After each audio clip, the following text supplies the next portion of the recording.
ڈر لگنے لگا ہے کہ کہیں وہ اپنے چچوں اور اپنے تائیوں اور اپنے ماموں کے پاس جا کے میرے بعد مانگنے نہ لگ جائے. کسی گاڑی باہر بول رہی ہے.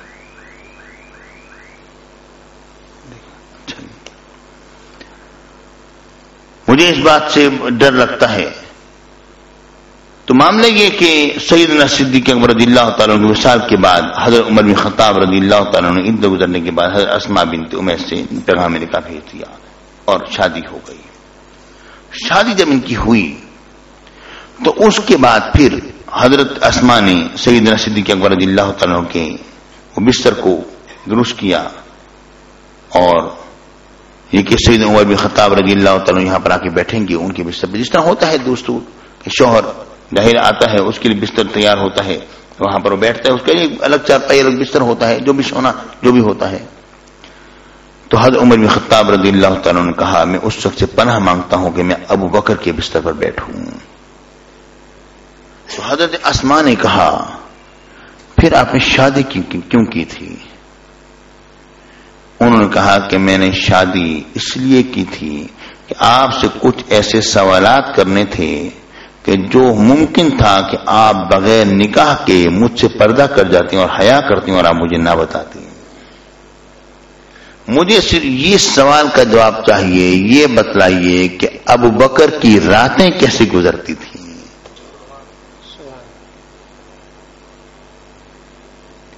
مجھے یہ بتلائیے کہ ابو بکر صدیق رضی اللہ تعالیٰ کی راتیں کیسے گزرا کرتی تھیں. اب آپ کی پاک بیوی حضرت اسماء بنت امیس یہ وہ پاک بیوی ہیں جنہوں نے کہ حضرت خاتون جنت کو غسل دیا ہے. اب وہ بولتی ہیں کہتی ہیں ہاں ابتدائی رات میں کچھ دیر سیدنا صدیق اکبر رضی اللہ تعالیٰ آرام کیا کرتے تھے، اس کے بعد اٹھ کے بیٹھتے چند نوافل ادا فرماتے جتنا اللہ چاہتا. اس کے بعد اپنے پاؤں کو اوپر گھٹنوں کو اوپر کھڑا کر لیا کرتے، اپنے سر کو اپنے گھٹنے پر رکھ لیا کرتے تھے اور گریا اور زاری میں مصروف ہو جایا کرتے تھے. اور پھر تھوڑی دیر کے بعد اپنے سر کو اٹھاتے چھت کی طرف کرتے اور اس کے بعد پھر ٹھنڈی سانس لیتے تھے. اس سانس میں ایسی خوشبو ہوتی تھی جیسے کہ کباب کے بھونے جانے کی خوشبو ہوتی ہے. وہ خوشبو پورے حجرے میں پھیل جایا کرتی تھی. تو یہاں پر آ کے عشاقان مصطفیٰ کہتے ہیں کہ ادھر حضرت عبداللہ بن عمر نے یہ بات کہی کہ سرکار کے حضرت سیدنا صدیق اکبر کے وصال کی وجہ جو ہے وہ سرکار مدینہ کا وصال بنا ہے کہ بس حضور کا وصال ہوا ہے اور ان کا جسم جو ہے وہ گھلنے لگ گیا اور ختم ہو گیا. تو اب یہاں پر اصل میں ماجرا یہ ہوا کہ وہ سرکار مدینہ کی یاد میں ان کا کلیجہ جو تھا وہ بھون رہا ہوتا تھا اور اس کی خوشبو جو ہے وہ پورے کمرے میں مہک جایا کرتی تھی.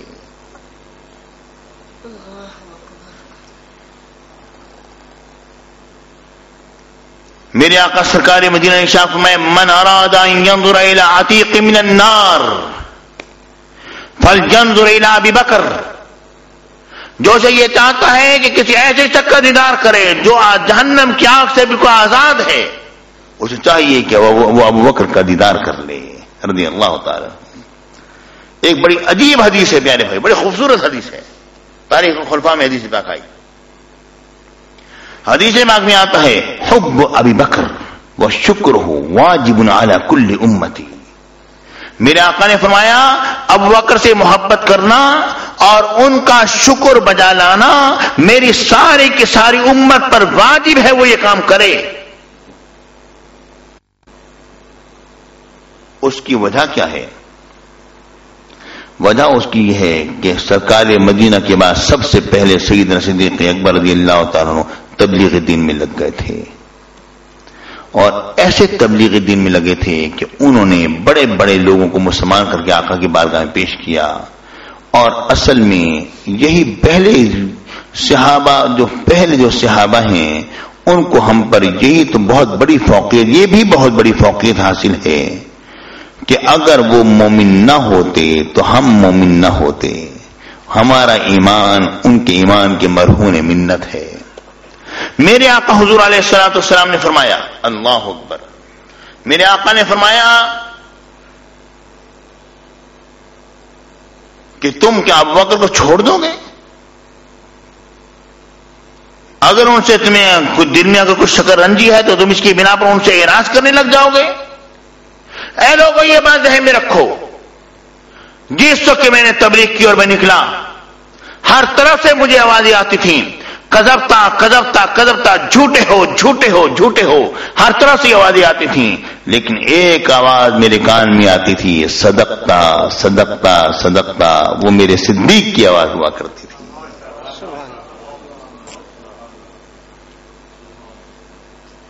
سیدنا صدیق اکبر رضی اللہ تعالیٰ عنہ کو جبکہ ان کے والد گرامی لے گئے بت خانہ میں، خانہ کعبہ شریف کے اندر بت خانہ بنا ہوا تھا اس وقت، وہ وہاں پر لے گئے، یہ ہمارے معبود ہیں، ان کی پوجا کرنی ہے، عبادت کرنی ہے۔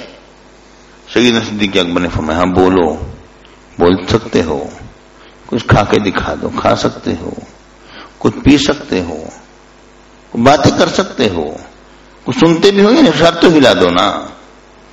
کہا یہ ایسے معبود ہوتے ہیں؟ کیا ایسے معبود ہوتے ہیں؟ اللہ اکبر، یہی بات لوگوں نے ہمارے اولیاء کا نام پر قبروں پر لینا چشمہ کرنا شروع کر دی۔ قبروں والے کچھ نہ کھا سکتے ہیں، نہ پی سکتے ہیں، نہ بول سکتے ہیں، نہ باتیں کر سکتے ہیں، ساری غلط باتیں ہیں۔ اگر ایسی بات ہے تو اس کا جواب میں ایک بات کہتا ہوں، یہ تو پورا موضوع ہے انشاءاللہ، پھر کبھی میں بولوں گا انشاءاللہ اس پر۔ ایک یہ بات کہتا ہوں، یہ تو مجھے بتلاؤ کہ جب لاہور میں جب تم لوگوں نے جلسہ کیا تھا اور کہا تھا کہ اگر داتا کچھ کر سکتا ہے تو میری ٹانگ توڑ کے دکھائے، تو اسی جلسے کے اندر بم پھٹا تھا یا نہیں پھٹا تھا؟ ٹانگ کٹی تھی یا نہیں کٹی تھی؟ پھر اس کا علاج نہ ہو سکا تھا، یہاں تک فنار و سقر بندہ ہو گیا تھا یا نہیں ہو گیا تھا؟ ارے یہ تصرف ہے ہمارے اولیاء کرام کا۔ سیدنا صدیق اکبر رضی اللہ تعالیٰ نے جب یہ بات کہی اور پھر دو چار رسید بھی کر دی ان بتوں کو، تو ابو قحافہ آپ کے والد گرامی جن کا نام عثمان تھا، وہ لے آئے کھینچتے ہوئے سیدنا صدیق اکبر رضی اللہ تعالیٰ گھر میں، اور اپنی بیوی سے آگے کہا دیکھو تمہارا بیٹا یہ حرکت کر کے آ رہے ہمارے معبودات کے ساتھ، اور ماں اولاد کو جتنا پہچانتی ہے باپ اتنا نہیں پہچانتا۔ انہوں نے ان کو اپنے آغوش میں لے لیا، اور یہاں پر پھر کیا ہوا، سیرت کی کتابوں والوں نے ایک بات درج کرنا شروع کی، کہتے ہیں انا ابا بکر لم یسجد لصنم قط، ابو بکر وہ ہستی ہیں جنہوں نے کبھی کسی بت کو کبھی بھی سجدہ نہیں کیا۔ میرے آقا کے دو صحابہ جنہوں نے زمانے جاہلیت کو بھی پایا اور جنہوں نے آقا کی اس غلامی کو بھی اختیار کیا، زمانے جاہلیت کے پانے والے صحابہ کی بات کر رہا ہوں، دو صحابہ ایسے ہیں جنہوں نے کبھی کسی بت کو سجدہ نہیں کیا، ایک سیدنا صدیق اکبر ہیں اور ایک حضرت علی ہیں۔ ارے وہ لوگ اور ہیں جو یہ کہتے ہیں کہ علی نے شراب پی لی تھی، نعوذ باللہ معاذ اللہ، ہمارا ان لوگوں سے کوئی تعلق نہیں، کوئی رابطہ نہیں ہے۔ ارے جو شروع سے سرکار مدینہ کے تربیت یافتہ ہوں ان کے بارے میں یہ کہنا کہ انہوں نے شراب پی لی تھی، کچھ تو شرم کرو بات کرتے ہوئے، سوچا تو کرو کہ تم کہہ کیا رہے ہو۔ سیدنا ابو ہریرہ رضی اللہ تعالیٰ نے ایک مرتبہ قسم اٹھاتے ہوئے ایک بات فرمائی، فرمایا باللہ، مجھے اللہ کی قسم ہے، باللہ الذی لا الہ الا ہو، مجھے اس اللہ کی قسم جس کے علاوہ کوئی معبود نہیں ہے، لولا ابو بکر صدیق ما عبد اللہ، اگر ابو بکر صدیق نہ ہوتے تو اللہ کی پرستش نہ ہوتی۔ یہ وہ ہیں جنہوں نے سرکار مدینہ کا ساتھ دیا، پہلے ساتھی میں سے ہیں۔ الجواقیت والجواہر میں ایک حدیث پاک آئی، بڑی خوبصورت حدیث پاک آئی، حدیث پاک میں آتا ہے ما فضل ابی بکر بکثرت الصوم ولا بکثرت الصلاة ولكن شيء وقر في قلبه، بڑی خوبصورت حدیث ہے۔ ما فضل ابی بکر، ابو بکر صدیق کی فضیلت نہیں ہے بے کثرت صوم، بہت ذرا روزے رکھنے میں کہ بہت ذرا روزے دار تھے، اس طور پر فضیلت نہیں ہے. ولا بے کثرت الصلاۃ، اور نہ ہی بہت ذرا نمازیں پڑھنے کی بنا پر کہ بہت ذرا نمازی تھے. نمازی تو تھے لیکن بہت ذرا نمازوں میں لگے ہوئے ہیں، جس طرح ایسی بات بھی نہ تھی، اس بنا پر ان کی فضیلت نہیں. ولکن شیء وقر فی قلبہ، مگر کوئی چیز تھی ان کے دل میں چھپی ہوئی جس کی بنا پر یہ سب کچھ تھا. وہ کیا ہے؟ وہ عشق مصطفیٰ ان کے دل میں تھا، جس کی بنا پر ان کو یہ فضیلت حاصل ہوئی ہے. سیدنا صدیق اکبر رضی اللہ تعالیٰ عنہ کے متعلق حضرت ام المومنین عائشہ صدیقہ رضی اللہ تعالیٰ عنہ نے کیا بات فرمائی؟ اب اندازہ کیجیے، بڑا عجیب جملہ ہے.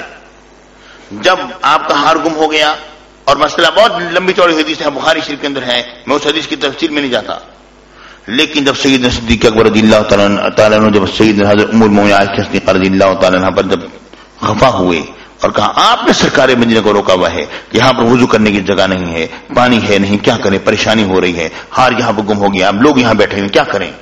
آیت تیمم اس کے بعد نازل ہوئی وغیرہ وغیرہ. ٹھیک ہے، تو اس کے پھر حضرت ام المومنین کیا بات فرماتی ہیں؟ فعاتبنی ابو بکر، مجھے ابو بکر صدیق نے عتاب فرمایا. وقال ما شاء اللہ ان یقول، اور انہوں نے وہ باتیں کہیں جو اللہ نے چاہیں.